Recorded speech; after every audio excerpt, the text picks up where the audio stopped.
dari sananya begitu. Kalau umat ini pecah pasti akan lemah. Iya, silakan.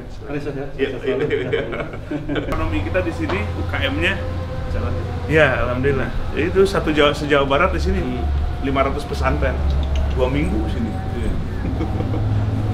Belajar kan mereka itu pingin ngelihat seperti apa pelaksanaan dari ilmu ekonominya kita praktekkan di sini. Kita kerjasama dengan 17 universitas negeri dan swasta.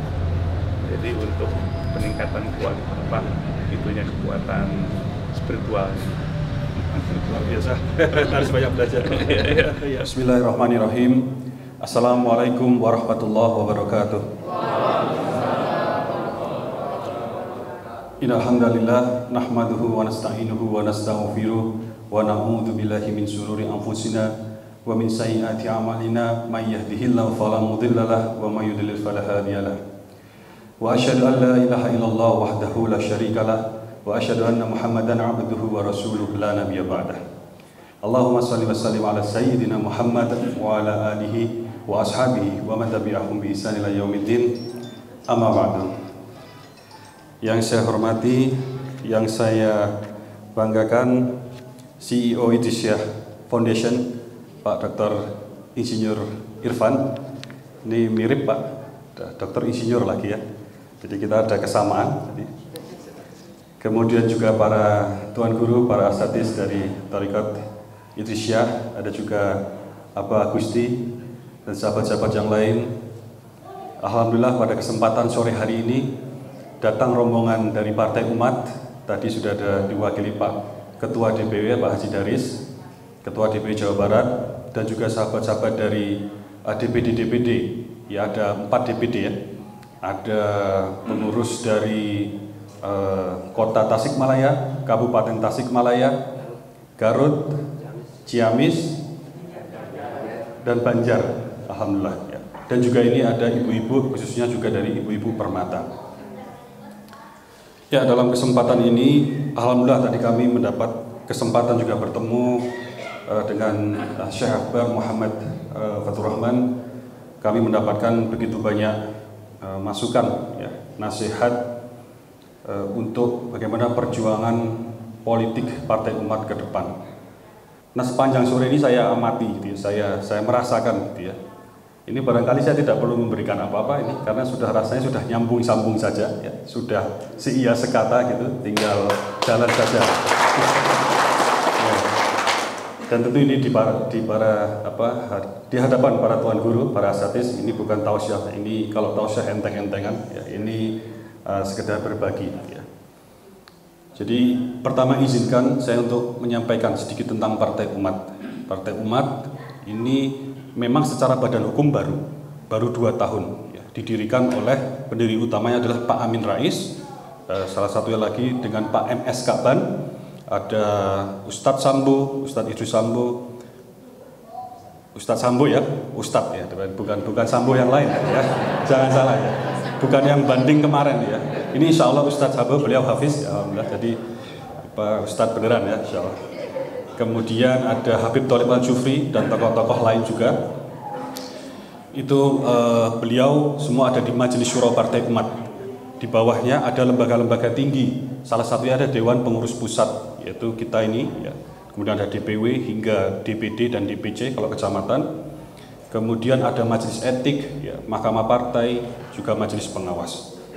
Nah, Partai Umat, ya, sekalipun baru 2 tahun secara organisasi formalnya, tapi kita lihat bahwa ini adalah melanjutkan mata rantai perjuangan yang sudah dimulai oleh seorang Amin Rais, ya, yang sudah mungkin insya Allah kita semua sudah mengetahui ini portofolionya sudah perjuangan ya sudah puluhan tahun. Pak Amin Rais sendiri itu kalau kita tarik ya, itu maka ideologinya tidak terputus dengan Pak Muhammad Nasir, ya, Perdana Menteri pertama kita. Gitu. Pak Muhammad Nasir kalau ditarik lagi itu juga belajar dengan Pak Haji Agus Salim salah satunya. Jadi sesungguhnya ini Partai Umat adalah melanjutkan estafet perjuangan identitas. Apa? Keadilan. Kita memperjuangkan keadilan tentu bersama-sama segenap umat yang lain. Ya, mulai dari awal 1900-an itu identitas keadilan dalam bentuk kemerdekaan kita ya sebagai sebuah bangsa, kemudian dilanjutkan terus dan terus. Ini kita Partai Umat semata-mata melanjutkan yang sudah ada, walaupun memang badan hukumnya adalah baru 2 tahun. Jadi dalam Syafari Ramadan ini kita berniat ya, untuk menyampaikan kepada umat secara luas, kepada kelompok-kelompok masyarakat, dan alhamdulillah pada sore hari ini kesempatan di pesantren ini di bawah Masjid Al-Falah di Tarekat Idrisyah, kita ingin menyampaikan perihal tentang perjuangan untuk menegakkan keadilan yang tadi sudah disampaikan oleh Ustadz Irfan tadi, juga sudah dilakukan oleh Idrisyah Foundation ya, minimal dalam bidang ekonomi tadi ya, kemudian juga pendidikan dan lain sebagainya. Nah, pertama yang ingin saya sampaikan adalah perihal tauhid dulu. Tadi sempat disinggung oleh Ustadz Irfan juga. Jadi ini saya akan menyampaikan satu pemikiran terkait tauhid sosial yang sudah pernah ditulis oleh Pak Amin Rais lewat bukunya sekitar tahun 1990-an ya, 90-an itu cetakan pertama 90-an kalau nggak salah ya. Tauhid sosial. Jadi di sini poinnya adalah pertama, kalau kita amati tauhid pada dataran akidah, ini adalah fondasi utama kita. Ini adalah aksisnya, ini adalah sumbu utamanya. Maka kita perhatikan Al-Baqarah 256 itu, kalau kita lihat potongan di tengahnya, faman yakfur bit tauhid wa yu'min billah faqad istamsaka bil urwatil wuthqa lam fisama lah wallahu samiun alim. Nah, di sini ketika kita mengatakan tidak ya, kepada tauhid ini ya, artinya kita di sini mengukuhkan tauhid kita, kemudian menyatakan keimanan kita, maka kita seperti berpegang pada tali yang sangat kuat ya, fondasi yang sangat kuat, la infisom, tidak ada kerapuhan, tidak akan terputus ya. Ini satu statement yang kuat, satu pernyataan yang kuat bahwa inilah saya ya, manusia tauhid. Kemudian kalau kita coba perluas atau melihat dari sisi perspektif lain, seperti narasinya Pak Muhammad Nasir dalam buku-buku beliau, juga sama, karena ini sekali lagi sama dalam hal ideologi, dalam hal tauhid ini, Pak Amin Rais ya memang melihat dari perspektif sama dengan Pak Muhammad Nasir, bahwa tauhid kita itu adalah pernyataan revolusi ruhaniyah. Kita menjadi manusia merdeka tanpa bermaksud merasa lebih atau juga rendah gitu. Jadi ada unsur persamaan. Ini tauhid kita. Nah, kemudian kalau kita perhatikan dalam surat Ibrahim 24 dan 25, alam taro kaifa daraballahu mathalan kalimatan thayyibah kasajaratin thayyibah asluha thabitu wa faruha fis sama tu'ti ukulaha kulahinim bi idzni rabbiha. Bagaimana tauhid itu ternyata diperumpamakan, dibuat perumpamannya oleh Allah Subhanahu wa taala seperti pohon yang bertumbuh. Nah, di sini kita mendapat isyarat bahwa tauhid kita itu bukan sesuatu yang mandek, bukan sesuatu yang status quo, berada di tempat saja, bukan sesuatu yang jalan di tempat, tapi sesuatu yang bertumbuh, ada wujudnya, dia bertambah, ya. Ada manifestasinya. Maka diumpamakan seperti pohon yang thayyibah, pohon yang indah tadi. Kemudian pohon tersebut punya akar yang kuat ke bawah, punya akar yang menghujam ke tanah sangat dalam, sangat kuat. Dan pohon tersebut punya cabang yang menjulang tinggi ke langit.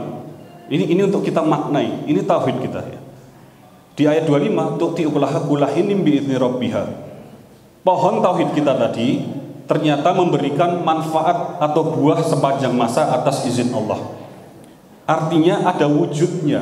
Setelah kita berangkat atau setelah kita memperkokoh ranah akidah tadi, seperti berpegang pada tali yang sangat kokoh, la infisam, tidak ada keraguan, maka perlu kita wujudkan menjadi satu tindak nyata, ya, satu aksi, satu program yang operasional. Dan itu adalah, kalau kita mungkin bahasakan dalam bahasa kita sehari-hari, adalah amal soleh. Termasuk yang sudah dirintis puluhan tahun oleh Idrisyah Foundation atau Tarekat Idrisyah, tadi sebagaimana disampaikan Ustadz Irfan, ya, itu termasuk UMKM tadi itu adalah wujud dari tauhid kita. Ini wujud muamalah ma'anasnya. Ini ya.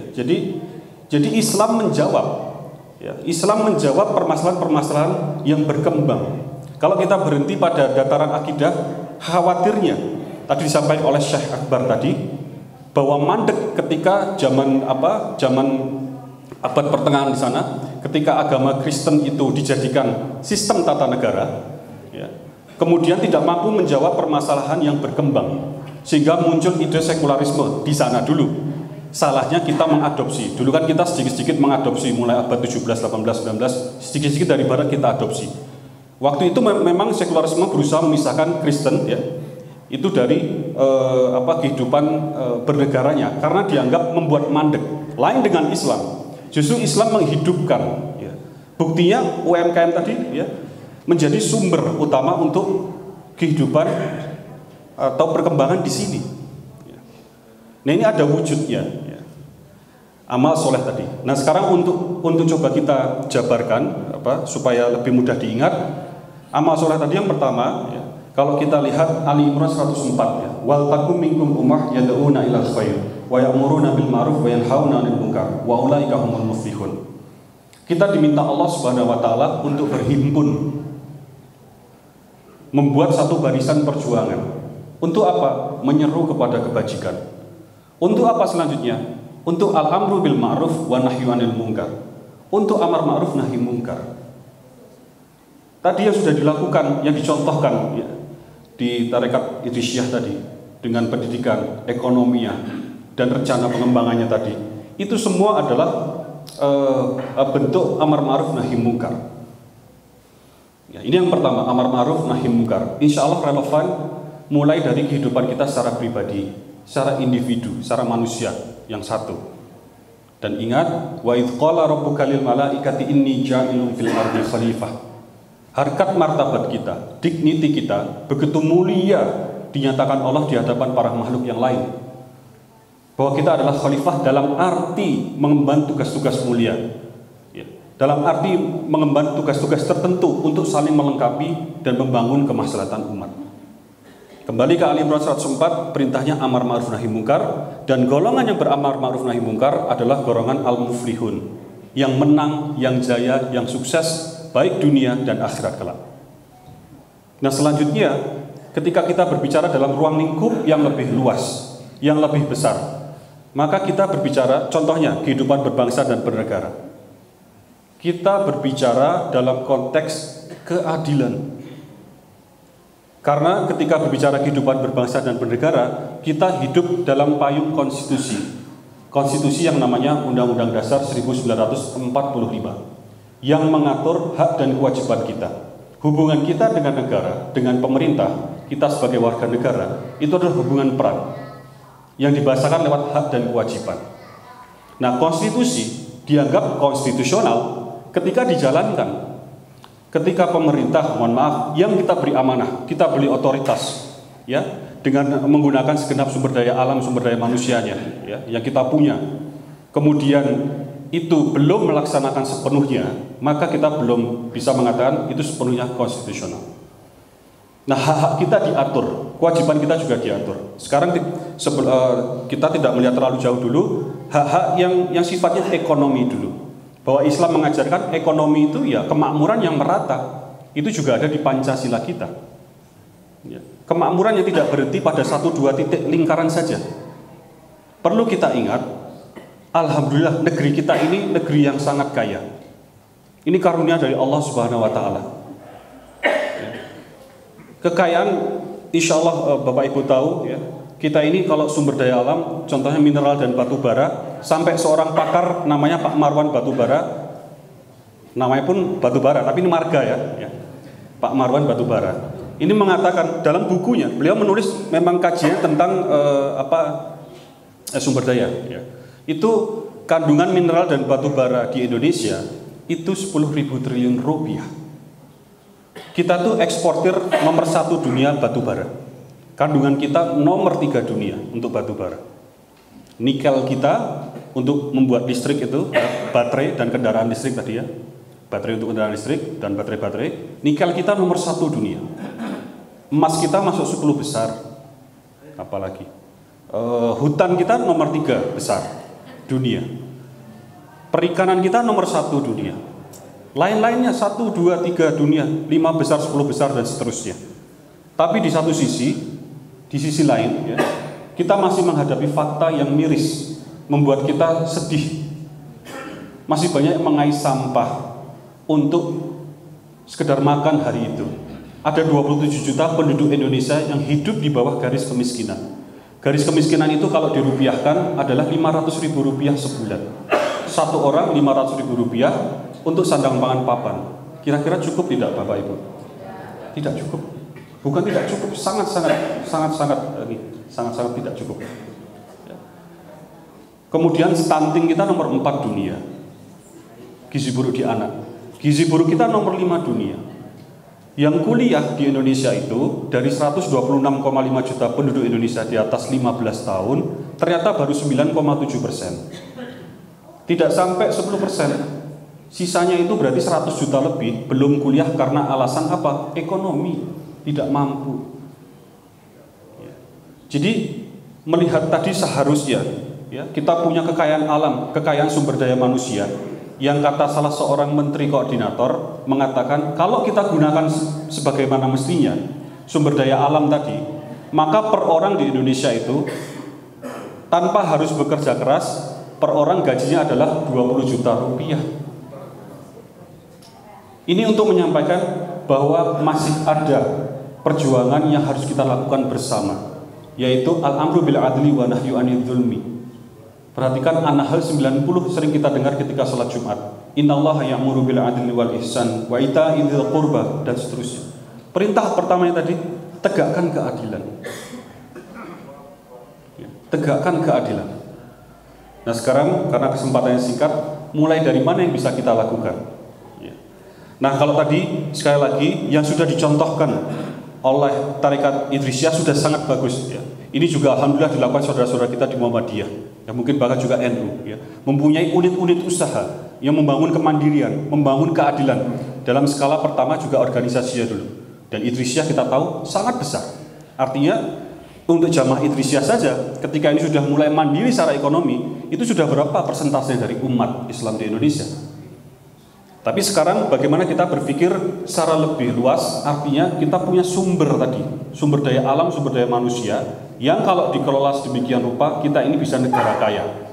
Bisa jadi negara kaya, yang kata Pak Menteri Koordinator itu 20 juta per bulan. Rupiah ya, 20 juta rupiah per bulan. Per orang. Nah kita tahu bahwa segala macam yang diterima oleh umat, hak dan kewajibannya itu adalah hasil daripada kebijakan. Dan kebijakan yang buat siapa Bapak Ibu? Pemerintah, otoritas, kekuasaan. Pemerintah di sini bersama juga perwakilan rakyat, DPR dan juga pemerintah, terutama yang pusat ya. Pemerintah dan juga perwakilan tadi ataupun legislatif, siapa yang melahirkan? Yang melahirkan adalah perjuangan politik, jalur politik. Maka sembari apa yang sudah dilakukan oleh seperti Tarekat Idrisiyah ya, langsung mengamankan, langsung menyelesaikan pokok permasalahan yang ada di umat ya.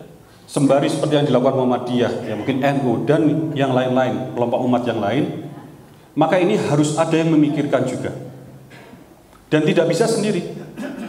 Dan disitulah insya Allah bismillah itu yang ikhtiar ya, perjuangan yang dilakukan oleh partai umat, menegakkan keadilan, lawan kezaliman lewat jalur perjuangan politik.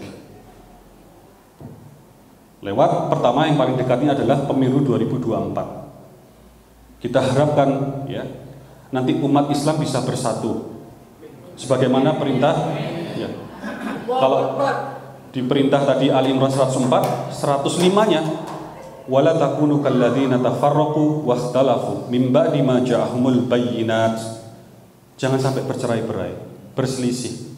Seperti kata Syekh Akbar tadi, jangan sampai tadi kita mendapat sesuatu yang barangkali tadi kita sampaikan langsung, Syekh ini Sebagian tadi mungkin bukan hal baru, tapi mendengar dari Syekh langsung itu seperti pencerahan gitu. Salah satunya adalah jangan sampai urusan kecil-kecil ya. Mohon maaf seperti mungkin fikih ya, mungkin beda rakaat ya dan segala macam, itu membuat kita tercerai-berai. Sedangkan pokok permasalahan ada di depan mata. Umat kita masih kelaparan. Umat Islam masih terbelakang secara pendidikan dan lain sebagainya. Ya. Tadi ini perintah di Ali Imran 105 untuk bersatu. Mari kita bersatu menghadapi perjuangan politik ini. Ini satu yang harus didukung juga. Ya, yang harus didukung oleh segenap umat Islam. Partai umat ini salah satu kapalnya saja. Bersama insya Allah partai-partai politik Islam yang lain kita harapkan ya, bisa membawa aspirasi, bisa membawa perjuangan-perjuangan khususnya untuk umat Islam dan umumnya secara luas untuk umat Indonesia. Karena Islam adalah rahmatan lil alamin. Insya Allah. Umat bersatu yang pertama. Kemudian dukung perjuangan politik Islam ya lewat jangan sampai golput, mohon maaf golput ya istilah tidak memilih, tidak menggunakan hak suara. Nanti suara kita dicuri atau digunakan oleh orang-orang yang menang nanti orang-orang yang takut Islam besar, takut Islam bersatu, ya, Islamofobia dan lain sebagainya ya. Yang mengatakan politik jangan di masjid, politik identitas berbahaya dan seterusnya. Ya, itu tidak ingin kita cerdas, gitu. Tidak ingin kita bersatu dan lain sebagainya. Umat Islam bersatu, jangan golput, apalagi pemilu jangan ditunda. Nah, Bapak Ibu sekalian, gerakan menunda pemilu itu masih nyata adanya.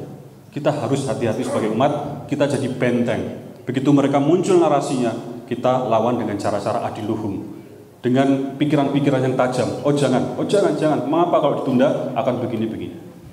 Setelah umat Islam bersatu, tidak golput, maka dukung perjuangan politik umat Islam atau politik partai-partai Islam. Insya Allah. Setuju Bapak Ibu? Kita dukung ya. Kita dukung. Nah, pelajari, apalagi sekarang era informasi, kita bisa belajar dari sosmed, dari YouTube, mana partai politik Islam ini yang mengatasnamakan atau dasarnya Islam, itu benar-benar mengusung gagasan-gagasan untuk menegakkan kemaslahatan umat. Tidak hanya label. Kalau perlu ya barangkali relevan ya. Kalau mereka belum datang, ini alhamdulillah Partai Umat sudah datang ya, alhamdulillah dapat kesempatan ya diundang ataupun ya kita ingin mendengar ya dari partai-partai politik lain supaya tadi sesuai pesan Syekh tadi bagus sekali, jangan sampai ada politisasi agama. Beda politik berdasarkan agama dan politisasi agama. Politisasi agama itu bahasa sehari-harinya menjelang lebaran berjilbab, pakai peci, pakai baju koko, datang bawa ini bawa itu. Setelah lebaran hilang ditelan bumi dan sebagainya. Itu politisasi agama. Itu politik identitas yang berbahaya. Pakai mencuri identitas Islam, itu yang berbahaya. Yang mereka menunggangi. Nah, ini kita harus hati-hati seperti ini. Carilah yang insya Allah pokok pikirannya, gagasannya memang pernah sahabat-sahabat semua mendengar langsung atau minimal terekam ada di YouTube dan segala macam. Oh, ini benar nih, kita dukung. Nah, barangkali selain juga mendukung tadi, ada perwakilan-perwakilan seperti Abah Agusti tadi, beliau mengambil langkah berani setelah pensiunnya pensiun pekerjaan, tapi sebagaimana Nabi pensiunnya itu sampai akhir hayat untuk perjuangan. Beliau sudah mendaftar menjadi bacalek atau calon legislatif DPR RI dari Partai Umat. Jadi mungkin fisik beliau saja yang sepuh gitu ya, tapi kita lihat semangat ya dari nada bicara segala macam itu umurnya ya kayak saya masih milenial gitu insya Allah. Insya Allah. Masih rajin naik sepeda. Oh iya. Tasik Jogja. Insya Allah ya. Jadi inilah ada 1-2 perwakilan, tentu jangan semua karena harus ada yang mengajar, harus ada yang membangun UMKM tadi. Ya, itu ada 1, 2, 3. Ini Partai Umat membuka kesempatan. Mari, ini kendaraan kita bersama. Islam rahmatan alamin, Islam yang merangkul. Ini bersama, tidak eksklusif. Ya, silakan pelajari, silakan tanya tentang Partai Umat. Jika mantap hati ingin berjuang bersama menjadi caleg, pendaftaran masih bisa dibuka sebelum 1 Mei. Mengapa? Karena aturan KPU 1 Mei sudah mulai kita harus mengirimkan daftar calegnya. Begitu Bapak Ibu. Ya. Ini kalau sebelah sini ada ibu-ibu ya? Ibu-ibu dari luar? Atau dari Permata? Warga sekitar? Nah, ibu-ibu juga ya, karena kita perlu memenuhi kuota 30%. Jadi dari 3 di antara yang kita kirimkan nama itu pasti harus selalu ada perempuan. Ya, jadi selain untuk memenuhi aturan, kita sangat support sekali ya, ibu-ibu ya, untuk menjadi barisan masuk dalam barisan perjuangan ini. Dalam pengalaman kami memang ibu-ibu ini punya militansi, punya semangat yang luar biasa. Insya Allah. Nah, mungkin sedikit merangkum yang tadi. Jadi insya Allah setelah persatuan umat kita jalin, kemudian kita jangan sampai golput, kemudian kita awasi jangan sampai pemilu ditunda, kemudian kita lihat kita dukung perjuangan politik Partai Islam, bahkan menjadi bagian dari anggota legislatifnya tadi. Mengapa? Sekali lagi, kalau kita menjadi anggota legislatif ataupun maju pilkada, Bapak Ibu ya, wali kota, bupati, gubernur, ya eksekutif itu istilahnya.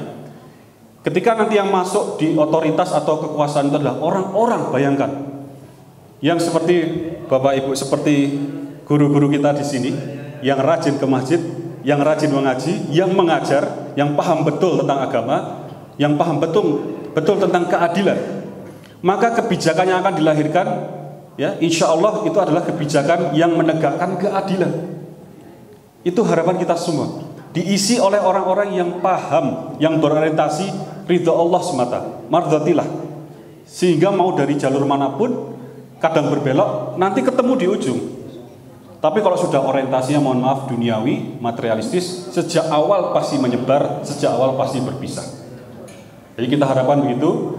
Dengan insya Allah proyeksi seperti itu tadi, tidak golput, mendukung perjuangan politik umat Islam, kita berdoa, ya itu bentuk ikhtiar kita, kemudian berdoa, ya, kemudian tawakal. Kita harapkan pemilu 2024, ya, nanti isinya Senayan DPR RI itu, ya, mayoritas kita harapkan 3 besar yang masuk, gitu, ya, insya Allah adalah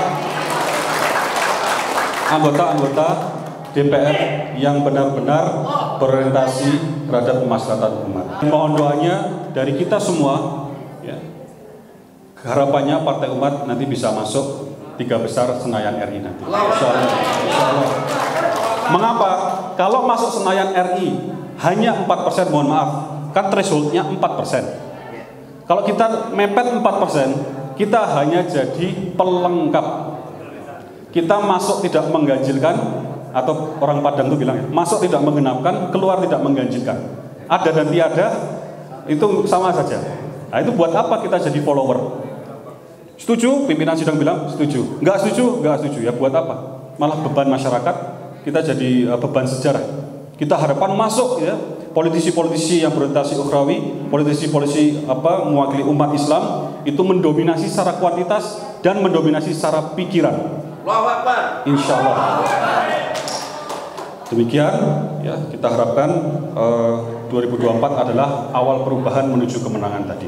Ya, kiranya demikian yang bisa saya sampaikan, dan sebagai penutup, mari kita ingat janji Allah di surat An-Nur ayat 55 ya. Wa'adallahu alladziina aamanu minkum wa 'amilus sholihati la yastakhlifannahum fil ardh.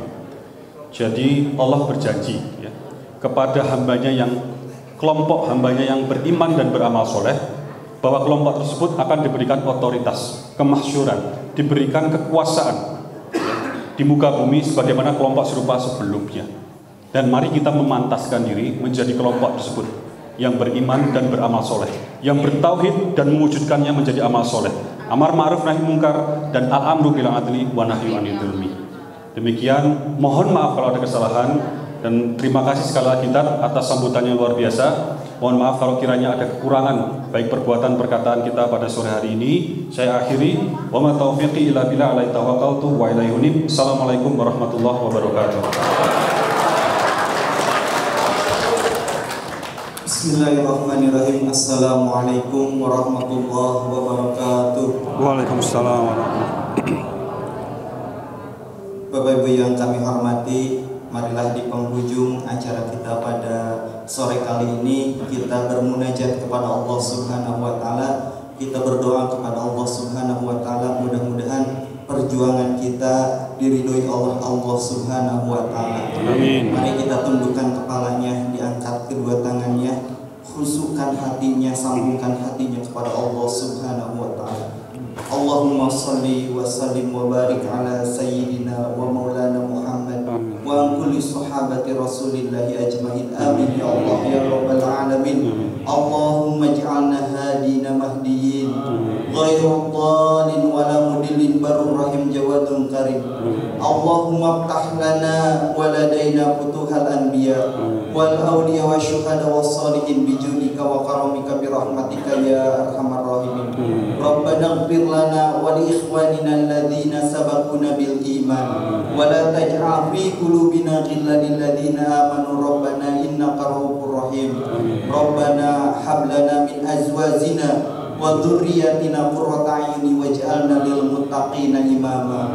Rabbana wasi' 'alaina arzaqana fid dunyana wa la tahjubna biha al-ukhrana. Allahumma ij'alha fi aydina wa la taj'alha fi Allahumma ij'alna Rabbana wasi' 'alaina rizqana fid dunyana wa la tahjubna biha an-ukhrana. Allahumma ij'alha fi aydina wa la taj'alha fi qulubina bi rahmatika ya arhamar rahimin. Allahumma yassir wa la tu'assir umurana fa inna taysira kulli asirin falaika yassir. Rabbana atina fid dunya hasanah wa fil akhirati hasanah wa qina adzabannar. Subhana rabbika rabbil izzati amma yasifun wa salamun 'alal mursalin walhamdulillahi rabbil alamin. Nas'aluka al-ijabah bi barakati mil Qur'an al-Fatihah. A'udzu billahi minasyaitonir rajim. Bismillahirrahmanirrahim. Alhamdulillahi rabbil alamin arrahmanir rahim maliki yaumiddin. Iyyaka na'budu wa iyyaka nasta'in ihdinas siratal mustaqim siratal ladzina an'amta 'alaihim ghairil maghdubi 'alaihim waladdallin. Sekian, assalamualaikum warahmatullahi wabarakatuh. Waalaikumsalam.